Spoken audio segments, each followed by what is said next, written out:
I watched through the frosted glass of the hospital entrance as my sister Melissa collapsed on stage, the spotlight still glaring down on her convulsing body. Security was already rushing toward her.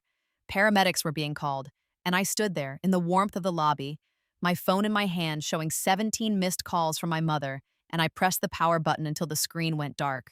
Let them wait for me this time. The irony wasn't lost on me. 12 years ago in my first life, I had been the one seizing on that stage. Melissa had won the scholarship I'd earned through plagiarism, and the stress of her impending exposure had triggered the undiagnosed epilepsy that killed me in front of 2,000 people. I died reaching for my mother in the audience, watching her turn away to comfort Melissa, who was sobbing in her seat. But that was then. This was now, and this time, I knew everything. The security guard at the desk was giving me a strange look. "Miss, aren't you going to— ooh?" "No," I said simply. I turned and walked out into the December night, letting the door swing shut behind me. Through the glass, I could see the chaos escalating. My father had appeared, shoving through the crowd. My mother was screaming, and somewhere in that mess, Melissa was learning what it felt like when the golden child's shine finally tarnished. I pulled my coat tighter and started walking. My phone buzzed again, my father this time. I dropped it in a trash can without breaking stride. They'd left me waiting in the cold once. I'd never wait for them again. The thing about dying and coming back is that you remember everything with perfect crystalline clarity.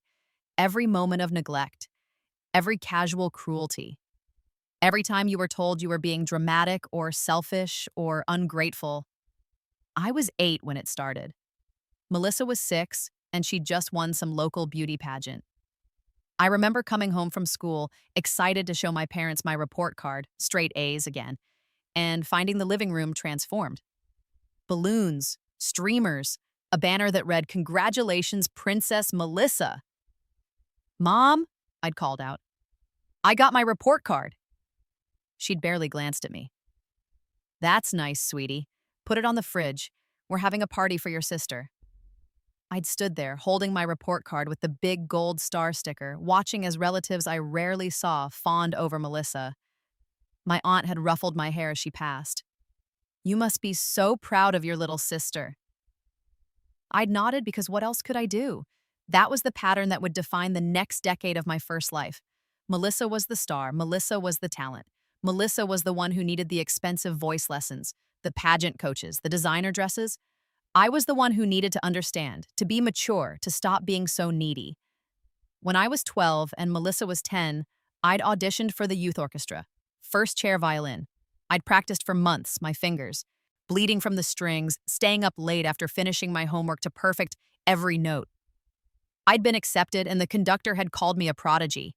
My parents had been thrilled for exactly one day. Then Melissa decided she wanted to be in a traveling beauty pageant circuit that conflicted with my orchestra schedule. Someone needed to drive her to competitions every weekend, and I was old enough to take the bus to orchestra practice, except the bus didn't run late enough for evening rehearsals, and my parents' solution was that I should quit. "It's just a hobby, honey," my mother had said, not even looking up from Melissa's costume adjustments. "Melissa's career is really taking off. We need to support her." "But I'm first chair," I'd protested. "The conductor said I could get a scholarship. We'll talk about college when you're older. Right now, your sister needs us." I'd quit the orchestra. I'd watched from the audience as someone else took my first chair. And I'd swallowed the bitterness and told myself that good sisters make sacrifices. By the time I was 16 and Melissa was 14, the neglect had calcified into something darker. Melissa had become cruel, emboldened by our parents' infinite indulgence. She'd borrow my clothes and return them stained or torn. She'd tell her friends I was weird, boring, a tryhard. Once, she'd deliberately spilled juice on my college application essays the night before they were due. "Oops," she'd said, not even pretending to be sorry, "You'll just have to rewrite them." I'd stayed up all night rewriting them. I'd gotten into 3 good schools. And then Melissa had decided she wanted to go to performing arts school, and the tuition was more than my parents had saved for both of us combined. "You understand, don't you?" my father had said. "You're smart enough to get scholarships. Melissa needs special training for her talent." I'd gone to community college. I'd worked 2 jobs, and I told myself it was fine, that I was being responsible, that this was what family meant. The real breaking point came when I was 19. I'd been working toward transferring to a 4-year university, maintaining a 4.0 GPA while working full-time at a diner and part-time at a bookstore. I'd saved up almost enough for tuition. I'd kept it in a savings account my mother had helped me open when I was 16, an account she was still co-signed on. I'd gone to withdraw the money for my tuition payment and found the account empty. My mother had taken it, all of it, $15,000 I'd earned through 2 years of brutal work and careful saving. Melissa needed emergency dental surgery, she'd explained when I'd confronted her, as if this was reasonable. Her veneer's cracked. She has a big audition next month. We'll pay you back. They never did. I'd lost my spot at the university. I'd fallen into a depression so deep I could barely function. And through it all, Melissa had thrived, booking commercial after commercial, her smile perfect and bright, never knowing that her teeth had cost me my future. That was the state I was in when I discovered that Melissa had been stealing my writing. I'd always written stories, poems, essays. It was the one thing that was purely mine. I'd been submitting to online magazines, slowly building a portfolio. I'd even won a few small prizes. And then I'd found out that Melissa had been copying my unpublished work, putting her name on it, and submitting it to bigger venues. She'd won a prestigious Young Writers Award with my story. My story. The one about a girl who was invisible in her own family. When I'd confronted her, she'd laughed. "Who's gonna believe you? Everyone knows I'm the talented one. You're just jealous." I'd gone to my parents. They'd sided with her. "Melissa wouldn't do that," my mother had said firmly. "You need to stop these accusations. You're being vindictive." That was when something inside me had broken.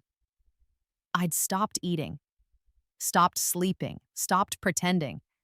I'd started having headaches that made me vomit, dizzy spells that left me on the floor, but every time I tried to tell my parents something was wrong, they'd told me I was being dramatic, attention-seeking, trying to steal Melissa's spotlight.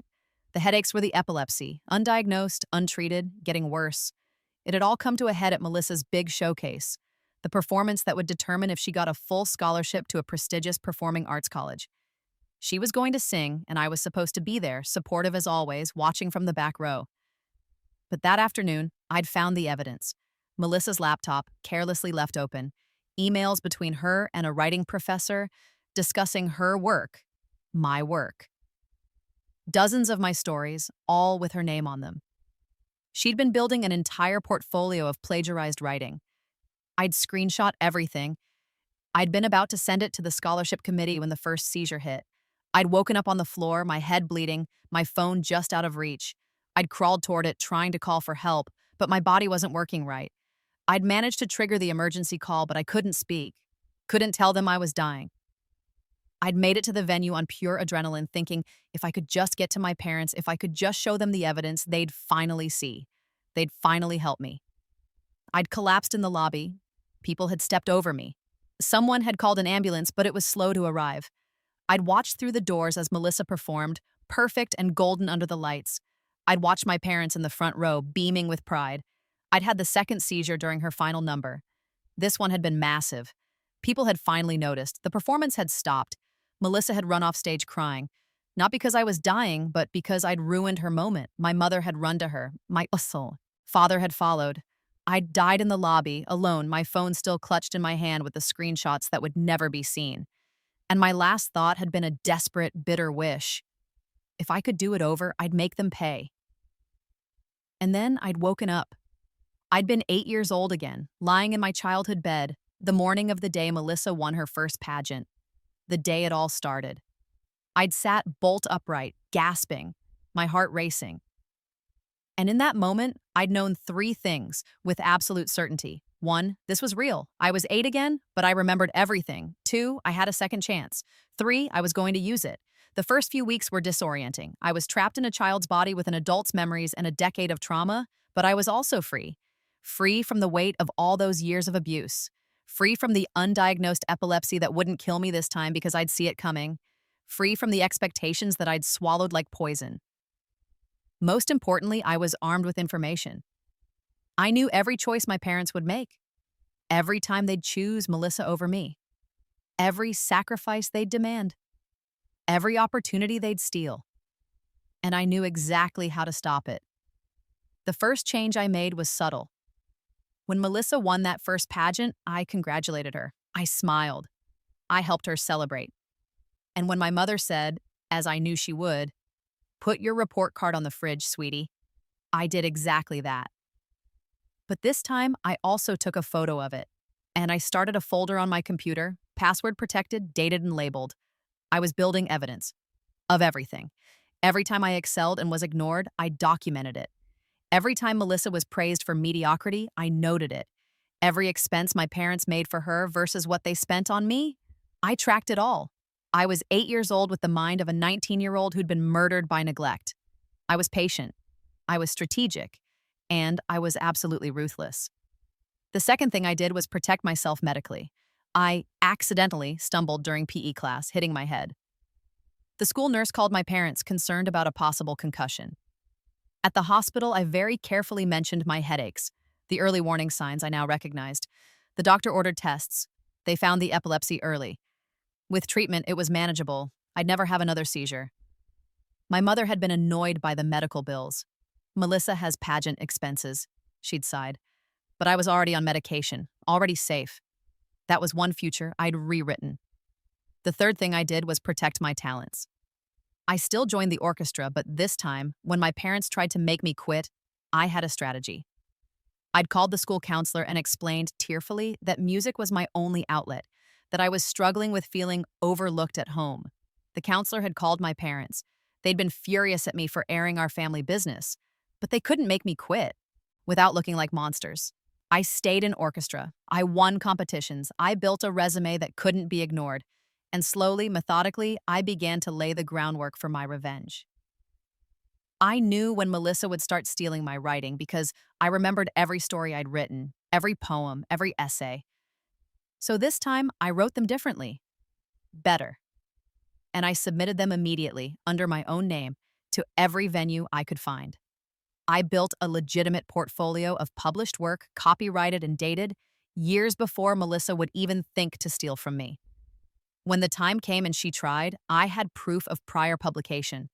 She was the plagiarist, not me. I didn't expose her immediately. That would come later. First, I needed to be in a position where I couldn't be dismissed or ignored. I got a job at 14, lying about my age, saving every penny in an account only I could access. I studied investment strategies I'd learned in my first life, putting my money where it would grow. By the time I was 16, I had more saved than my parents had spent on Melissa's entire pageant career. I was building my escape route, my independence, my power. And I was watching Melissa, learning her patterns, documenting her cruelties, waiting for the perfect moment. That moment came when I was 18, 19 in mind and memory, 18 in this new timeline. Melissa was 16 now, and she was at the height of her golden child phase.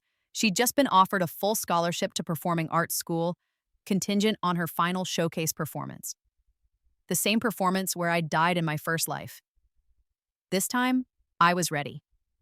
I knew she'd been stealing my writing because I'd let her find some of it. Stories I'd written but never published, left carelessly in a shared computer folder. She'd taken them just as I'd known she would, building them into her application portfolio. I had the originals, of course. Dated, saved, backed up in multiple locations. But I waited. I also knew about the medical issues she'd been hiding, the anxiety attacks that were getting worse, the pills she'd started taking without a prescription, buying them from a classmate, the way she was pushing herself too hard, sleeping too little, her perfectionism spiraling into something darker. In my first life, I'd been too self-absorbed in my own misery to notice. This time, I saw it clearly, and I did nothing. I waited until 3 days before her showcase. Then I made my move. I sent an anonymous email to the scholarship committee, attaching my original drafts with timestamps alongside Melissa's submissions. I included metadata, publication records, everything. The response was immediate. The committee contacted Melissa, asking her to explain. She'd panicked, called me, crying, begging me to help her. "Someone's accusing me of plagiarism. You have to tell them you helped me write these stories." "Why would I do that?" I'd asked calmly. "Atisana." "Because you're my sister. Because I'll lose everything." You mean you'll lose everything you stole? The silence on the line was deafening. You knew? Her voice was small. I've always known, Melissa. I wrote those stories. You stole them, and now you're going to face the consequences. She'd hung up, told our parents that I was sabotaging her, that I was jealous, that I was lying. My parents had believed her, of course. They'd demanded I recant my statements to the committee, threatened to kick me out if I didn't. I'm 18, I'd said calmly. I have my own money, my own apartment already rented. If you want me gone, I'll go. But Melissa stole my work and I'm not letting her get away with it. My mother had actually raised her hand to slap me. I'd caught her wrist. Don't, I'd said quietly. I've documented years of abuse. If you want to add assault to the list, go ahead. But I promise you it won't end well for you. She'd stepped back, shocked. I don't think she'd ever seen me as anything but a doormat before. I'd moved out that night, into the small apartment I'd been preparing for months, and I'd watched from a distance as Melissa's world imploded. The scholarship was revoked. The performing arts school rejected her. Other schools were notified about the plagiarism. Her social media, where she'd been building a following, turned on her as the story spread. She'd had her first major anxiety attack 2 days before the showcase. My parents had insisted she perform anyway. They'd spent too much money on this. She needed to prove herself. She'd tried. I'd seen her practicing, popping pills, barely holding it together. And that's how we'd arrived at tonight. Me, reborn with knowledge and preparation and power. Her, walking into the fate I'd once died in. Except I'd changed one crucial detail: her epilepsy medication. I want to be clear about something. I didn't want Melissa to die. Despite everything, despite the theft and the cruelty and the years of being her parents' afterthought while she was their star, I didn't want her dead. But I wanted her to understand, truly, deeply understand what it felt like to be vulnerable, to be ignored, to need help and have no one come. So 3 weeks before the showcase, I'd switched her anxiety medication.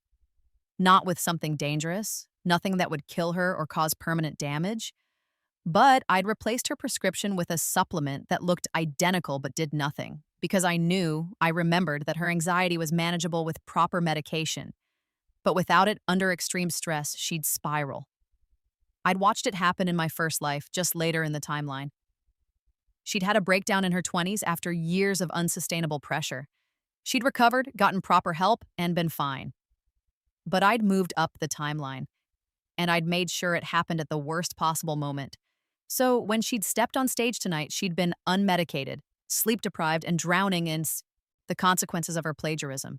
The pressure had built and built, and when the spotlight hit her, she'd done exactly what I'd known she would. She'd frozen, forgotten the words, started hyperventilating, and then she'd collapsed. Not a seizure, she didn't have epilepsy, just a panic attack so severe it looked like a medical emergency. Dramatic enough that the performance stopped, scary enough that everyone rushed to help, including our parents, who finally paid attention to their daughter's suffering, just not the daughter who'd been suffering all along. That's why I'd walked out, because this time I wasn't waiting in the cold while they rushed to Melissa's side. This time I wasn't dying alone in a lobby while they comforted her for my interruption of her moment. This time I was warm, fed, safe, free, and they could wait for me for a change.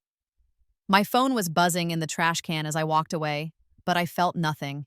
No guilt, no anxiety, no desperate need to fix things or make them love me. I'd spent 12 years of my first life trying to earn their love. I died trying. And I'd spent 10 years of this life realizing that some people will never see you, no matter what you do. The documentation I'd been collecting wasn't just about Melissa's plagiarism. It was about everything. Every birthday forgotten. Every achievement dismissed. Every dollar spent on her versus the pennies spent on me. Every time they'd chosen her comfort over my basic needs. I had it all. Organized, time-stamped, ready. And tomorrow I'd be filing for legal emancipation. A formality, since I was already 18 and living independently, but symbolic. I was severing every legal tie that bound me to them. I was also filing a civil suit for the money they'd stolen from my savings account. In this timeline, I'd never let them have access to it, but I had documentation from my first life. medical records that proved I'd been denied treatment, bank statements showing the theft, emails, and texts I'd carefully recreated from memory. It wasn't about the money, it was about the principle, about making them acknowledge in a court of law what they'd done. But that was tomorrow's problem. Tonight, I was just walking through the city, breathing the cold December air, feeling lighter than I had in 2 lifetimes. My apartment was small, but mine. I decorated it exactly how I wanted. Books everywhere, a keyboard by the window, walls covered in my published stories, framed and proud. No pageant photos, no family portraits, just me and the life I'd built. I made myself tea, put on music, sat down at my laptop and opened my email. There was one from my literary agent. I'd gotten one in this life, this time with my own work, my own name, my own success. The email was about the publishing deal we'd been negotiating, a collection of my short stories, the ones Melissa had tried to steal, now coming out under my name with a major publisher. The advance was more than my parents had spent on Melissa's entire career. I smiled and typed back my acceptance. Then I opened a new document and started writing. Not for publication. Not for anyone but me. Just the story of a girl who died and came back and learned that sometimes the best revenge is simply refusing to play the game. My phone, the new one I'd bought, buzzed once. A text from a number I didn't recognize. "Please come to the hospital. Melissa is asking for you." I deleted it without responding. They'd left me waiting in the cold once. I'd never wait for them again. The next 3 weeks were a blur of legal proceedings and careful detachment. The emancipation was a formality, but it required a court appearance. My parents showed up, looking exhausted and older than I remembered. Melissa wasn't with them. She was in intensive therapy. I'd heard through mutual acquaintances, dealing with the breakdown and everything that had led to it. "Please," my mother had said outside the courtroom, "don't do this. You're our daughter." "No," I'd said calmly. I was your daughter. You had 18 years to act like parents. You chose not to." "We made mistakes," my father said. "But families forgive." Forgiveness is earned," I'd interrupted. "And you haven't even acknowledged what you did. You just want me to make it easy for you, to absolve you. I won't." The judge had granted the emancipation. I'd walked out of that courthouse legally free. The civil suit was messier. My parents had hired a lawyer, tried to argue that I was being vindictive, that I was exaggerating, that families have disagreements. But I had evidence, years of it. And it wasn't just my word against theirs anymore. The orchestra director testified about how my parents had tried to make me quit, how the school counselor had to intervene. The counselor testified about our conversations, the documented emotional neglect. My bank records showed the stark difference in spending. My medical records showed the delayed diagnosis of epilepsy, the early warning signs that had been dismissed. And then there were the character witnesses, teachers who'd watched me excel while being ignored, friends who'd seen the dynamic, even some of Melissa's old pageant colleagues who admitted they'd noticed how I was treated like staff rather than family. The judge had ruled in my favor, not just for the stolen savings, but for emotional damages. My parents were ordered to pay me back everything they'd taken, plus interest, plus additional compensation. They'd appealed, of course. It would be in the courts for years, but I'd already won the moral victory. The acknowledgement in legal terms that what they'd done was wrong. That was enough for me. 4 months after the showcase disaster, I was sitting in a coffee shop working on my second book when Melissa walked in. I saw her before she saw me. She looked different, thinner, tired. Her hair was pulled back in a simple ponytail. No makeup, wearing jeans and a sweater instead of her usual, carefully coordinated outfits. She looked, for the first time in her life, ordinary. She spotted me and hesitated. I could see the debate on her face, approach or leave. Finally, she walked over. "Can I sit?" she asked. I gestured to the empty chair. She sat, ordered a coffee from the passing waitress, and we sat in silence for a long moment. "I'm in therapy," she said finally. "Real therapy, not just the crisis counseling after the showcase." I nodded but didn't speak. "My therapist says I need to make amends to people I've hurt. She says I can't just apologize and expect everything to be fixed, but I should at least acknowledge what I did." She took a shaky breath. So I'm acknowledging it. I stole your work. I was cruel to you for years. I let mom and dad treat you like you didn't matter because it meant they'd pay more attention to me. Yes, I said simply. You did all of that. She flinched. I'm sorry. Okay. Just okay? What do you want me to say, Melissa? That I forgive you? That we can have a relationship now? We can't. You didn't just hurt me. You built your entire identity on my destruction. And you only feel sorry now because you faced consequences. Her eyes filled with tears. I was a kid. I didn't understand. You were old enough to know right from wrong. You chose wrong consistently for years. I closed my laptop. But I appreciate the apology. I hope therapy helps you become a better person. I really do. But I don't want you in my life. We're sisters. Biologically, but that's all. I stood up, gathering my things. I hope you find peace, Melissa. I genuinely do. But you won't find it with me. I'd walked away, leaving her crying in the coffee shop, and I'd felt nothing. No guilt, no satisfaction, no anger. Just a clean, clear emptiness where she used to live in my head. That was the moment I knew I was really free. A year after the showcase, my book was published. It was called The Invisible Girl, and it was a fictionalized account of my experiences, close enough that my family would recognize themselves, distant enough that I couldn't be sued. It was cathartic to write and even more cathartic to publish. It became a bestseller. Thousands of people reached out to me with their own stories of being the overlooked child, the scapegoat, the one whose accomplishments were minimized while their siblings were celebrated, the one who was expected to be endlessly understanding while receiving none themselves. I'd struck a nerve, a cultural nerve, and suddenly I was being interviewed on podcasts, invited to speak at events, being asked to write articles about family dynamics and the long-term effects of parental favoritism. I became, ironically, more famous than Melissa had ever been. And I'd done it with my own work, my own name, my own story. My parents tried to reach out several times, first through lawyers threatening to sue me for defamation.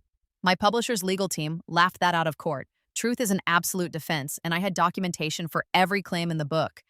Then they tried through intermediaries, friends, distant relatives, even Melissa, who sent me a long email I deleted without reading. Finally, my mother showed up at one of my book signings. I was in the middle of signing a book for a crying woman who thanked me for making her feel seen when I looked up and saw her in line. She looked smaller than I remembered, grayer, older, broken.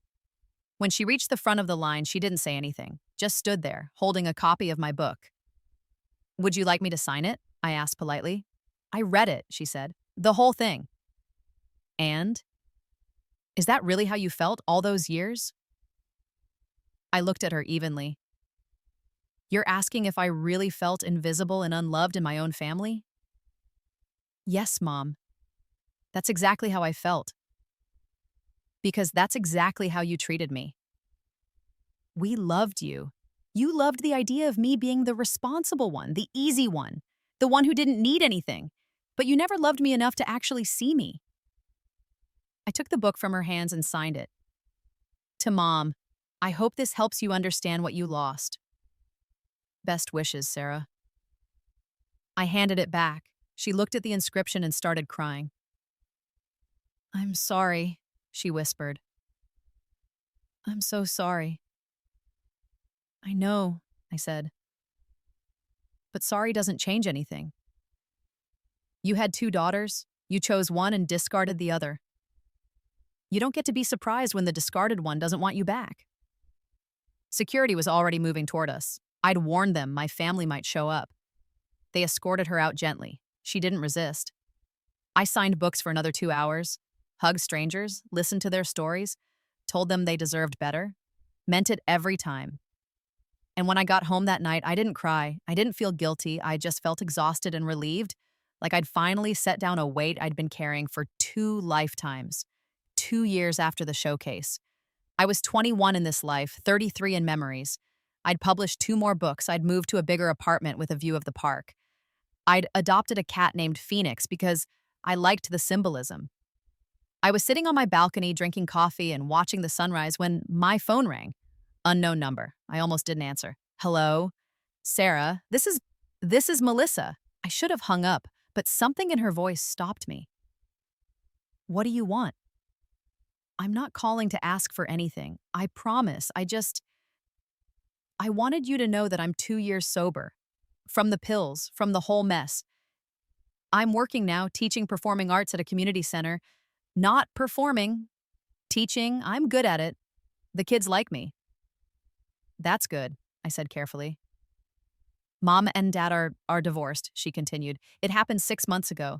Dad moved to Arizona. She's not doing well. Drinking. I think she's depressed. She asks about you sometimes. I'm not coming back, Melissa. I know, I'm not asking you to. I just thought you should know. A pause. I'm not asking for forgiveness.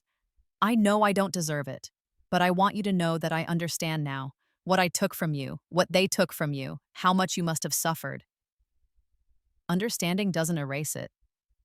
I know, but it's a start, for me anyway, learning to be a better person.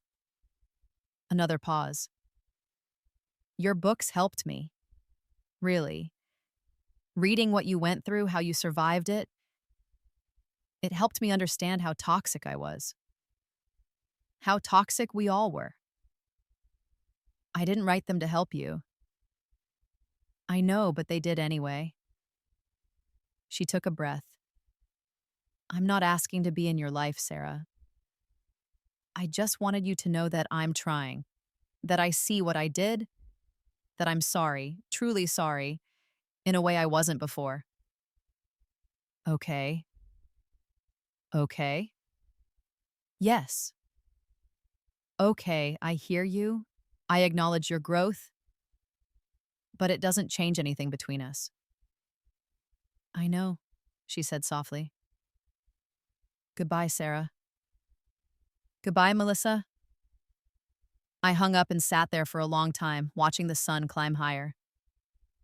My coffee went cold. Phoenix jumped onto my lap and purred. I felt still nothing. Not anger, not sadness, not even satisfaction. Just a quiet, peaceful neutrality. They'd left me waiting in the cold once. I'd never waited for them again. And I never would. 5 years after the showcase. I was 24 in this life, 36 in memories. I'd published 6 books total. The fictionalized accounts had morphed into self-help books about recovering from family trauma. I'd become an advocate for scapegoated children, for overlooked daughters, for anyone who'd been made to feel invisible in their own home. I'd testified before Congress about the long-term effects of parental favoritism. I'd started a foundation that provided scholarships for children who'd been financially neglected in favor of siblings.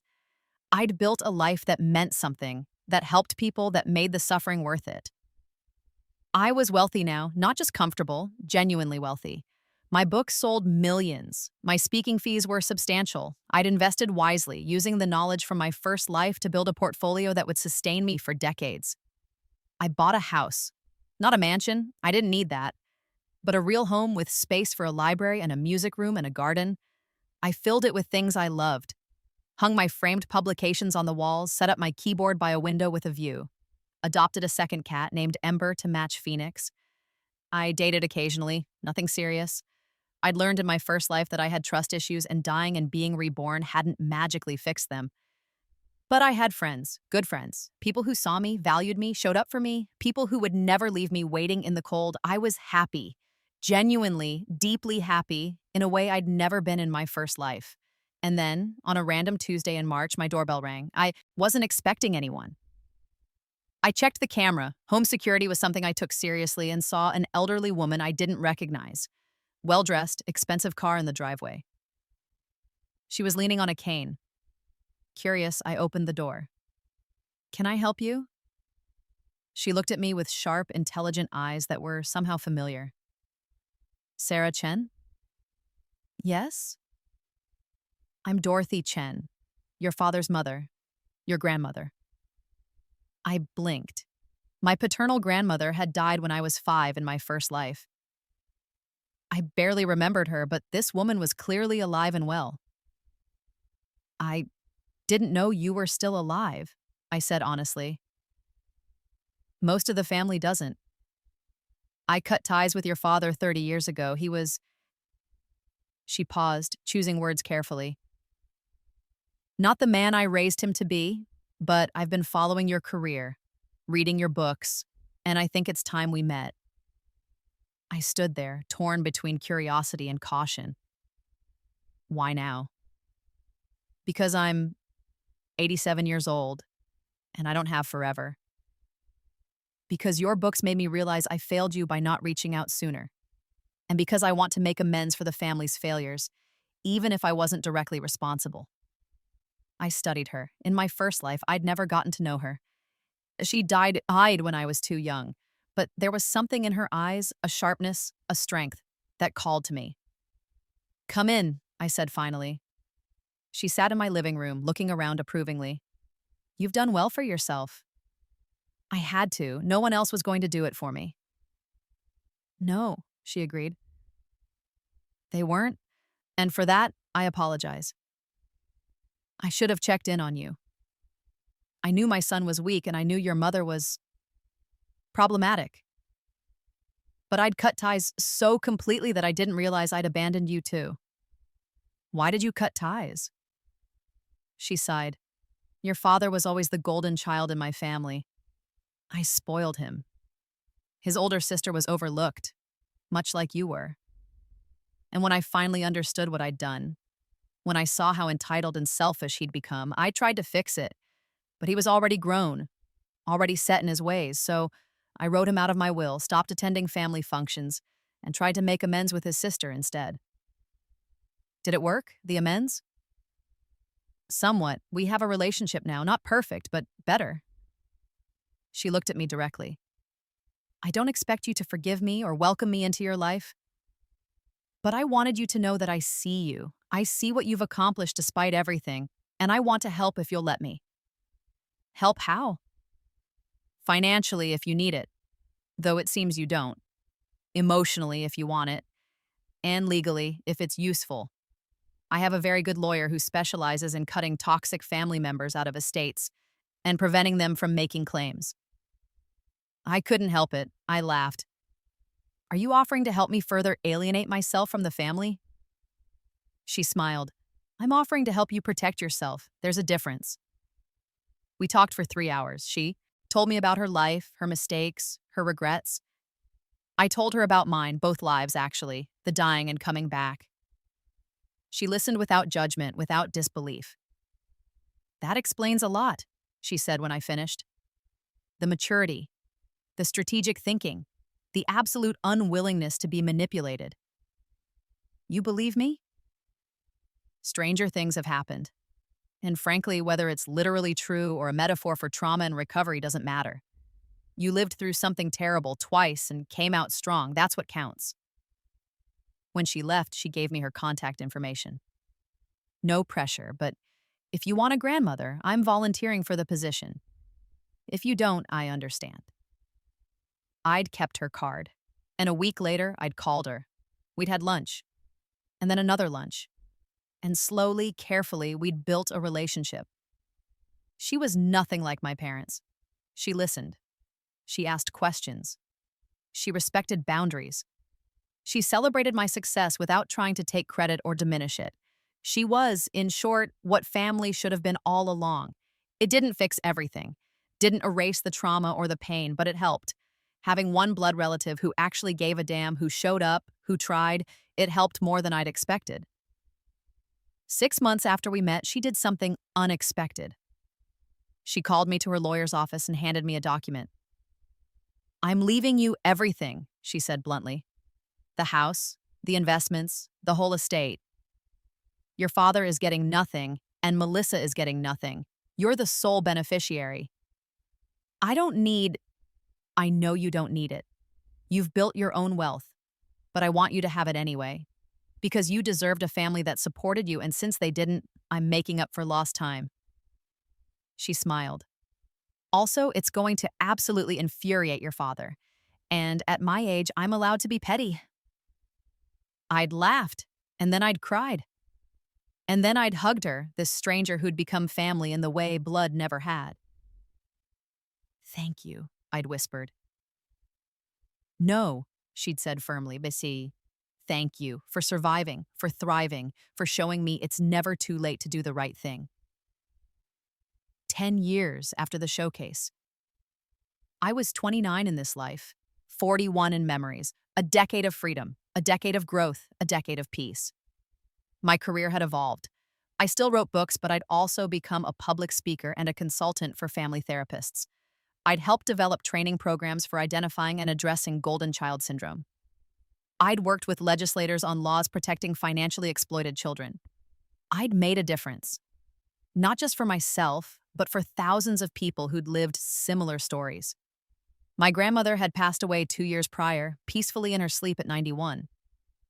True to her word, she'd left me everything. The estate had been substantial. I'd used half to expand my foundation and donated the rest to causes that helped overlooked children. My father had tried to contest the will, failed, sent me angry emails blaming me for stealing his inheritance. I'd blocked him without responding. Melissa had sent a card when our grandmother died. Just a simple condolence card, no request to see me, no demand for money. I'd appreciated that. Sent a brief thank you note. Nothing more. My mother had tried to call once, leaving a drunken voicemail apologizing and asking for money. I'd deleted it and changed my number. I was truly, finally free. And then, 10 years to the day after the showcase that had changed everything, I went back. Not to see my family, but to the venue. The same theater where Melissa had collapsed, where in another life I'd died in the lobby. It was hosting a charity event for my foundation, scholarships for overlooked children. Hundreds of people were there. I was giving the keynote speech.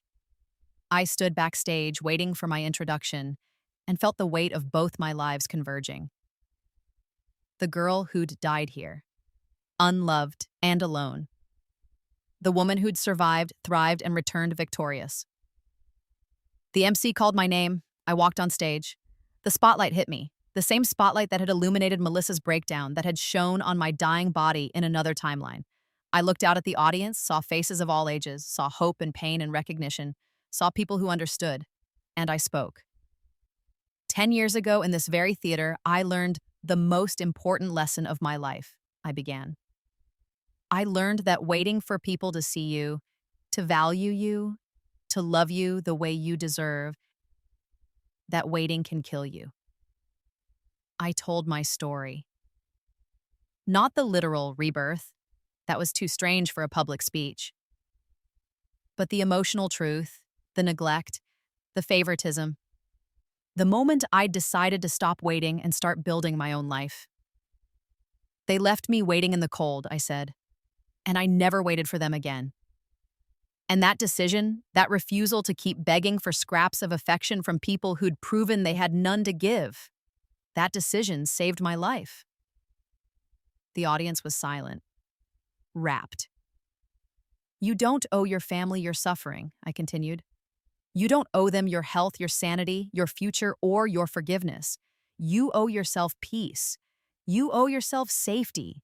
You owe yourself a life built on your own terms. I spoke for 30 minutes, told them about the foundation, about the scholarships, about the therapy programs and support groups we'd funded, about the legal aid we provided to help children escape toxic families. And when I finished, the standing ovation lasted for 5 full minutes. Afterwards, during the reception, person after person came up to me, thanking me, crying, telling me their stories, promising to stop waiting. I hugged them, listened, gave advice where I could, connected them with resources, did what I'd wished someone had done for me. And as I drove home that night, passing by my old neighborhood where I'd once lived with my family, I didn't even glance at the house. I kept my eyes forward, on my future, on my life, on the warm home waiting for me where I was loved and valued and seen. They'd left me waiting in the cold once. I'd never waited for them again. And I never, ever would. 15 years after the showcase, I was 34 in this life, 46 in memories. Nearly half my remembered life spent free. The foundation had grown beyond anything I'd imagined. We'd helped thousands of children escape neglectful families, funded therapy for tens of thousands more, changed laws in 17 states regarding financial exploitation of minors. My books were taught in universities. My speeches were referenced in therapy training. I'd become a leading voice in discussions of family trauma and recovery, and I was happy. Deeply, genuinely, sustainably happy. I'd married, not a fairy tale romance, but a real partnership with someone who understood trauma and boundaries and the hard work of healing. We'd met at a conference, bonded over shared experiences, and built something solid and real. No children. I'd decided in both lives that I didn't trust myself not to repeat the patterns I'd learned. Maybe someday, maybe not. But I was at peace with the decision. My father died that year. Heart attack, quick and painless. He was 67. I got the news from a cousin I barely knew. Didn't attend the funeral, didn't send flowers, didn't pretend to mourn. He'd been my father in biology only. He'd failed at everything else. Melissa called after the funeral. I answered. After 15 years, I could handle a conversation. I thought you should know, she said. There was barely anyone there. Mom didn't come, she's too sick. I was there, a few distant relatives, that was it. I see. He asked about you at the end, when he was in the hospital. Asked if you'd come. And what did you tell him? The truth. That you wouldn't. That you'd built a life without him. That he'd lost you long ago. A pause. He cried. I felt nothing. Not satisfaction. Not pity. Nothing. Thank you for telling me, I said. But it doesn't change anything. I know, I just thought, I don't know, that you should know he regretted it. Regret without amends is just self-pity, I said. He had 15 years to reach out, to apologize, to try. He didn't. That's on him. You're right, Melissa said softly. You're always right about this stuff. I'm not always right. I'm just right about not waiting for people who've proven they won't show up. We talked for a few more minutes. She told me she was engaged, happy, still teaching, still sober, still working on being better. I was glad for her, genuinely. But I didn't offer to attend the wedding, didn't suggest we reconnect, didn't pretend that blood created obligations. I hope you have a good life, Melissa, I said when we were saying goodbye. I hope you do too. And Sarah? I'm really glad you stopped waiting.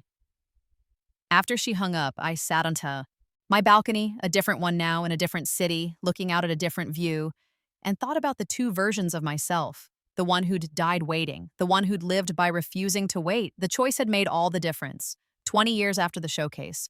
I was 39 in this life, 51 in memories, more than 2 decades of freedom, more than 2 decades of peace.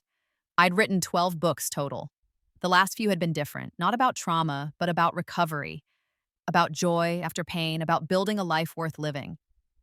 The foundation was now run by a full-time staff. I was still on the board, still involved, but I'd stepped back from day-to-day operations. I'd earned the rest. I'd moved to a small coastal town, bought a house by the ocean, spent my days writing for pleasure, taking long walks on the beach, volunteering at the local library. Simple things. Quiet things. Things that would have bored the younger me but satisfied the older me completely. My mother died that year. Cirrhosis. She'd never stopped drinking after the divorce. She was 69. This time, I did go to the funeral. Not out of obligation, not out of love, but out of curiosity. To see who would come. To see what would be said. There were maybe 20 people there. Melissa, looking older but stable. A few relatives. Some people I didn't recognize. The service was brief, generic. No one mentioned that she'd had 2 daughters. No one talked about her parenting. The eulogy was full of empty platitudes about a life barely lived. I didn't speak, didn't cry, didn't feel much of anything. After the service, Melissa approached me. Thank you for coming. I almost didn't. I know, but I'm glad you did. It means something. She hesitated. There's something I need to tell you, something I found when I was cleaning out Mom's apartment. She handed me a box. Inside were journals. My mother's journals, apparently, spanning decades. I read them, Melissa admitted. I probably shouldn't have, but I did. And Sarah, you should read them too. I took them home, debated throwing them away. Finally, curiosity won. I read them over the course of a week. They were heartbreaking, not because they showed a different side of my mother, but because they proved everything I'd known was true. She'd written extensively about her favoritism, about how Melissa was her special one, her star, about how I was so independent and didn't need her and was probably better off on my own. She'd convinced herself that neglecting me was actually good for me, that it was making me strong, that I didn't want her attention anyway. The cognitive dissonance was stunning.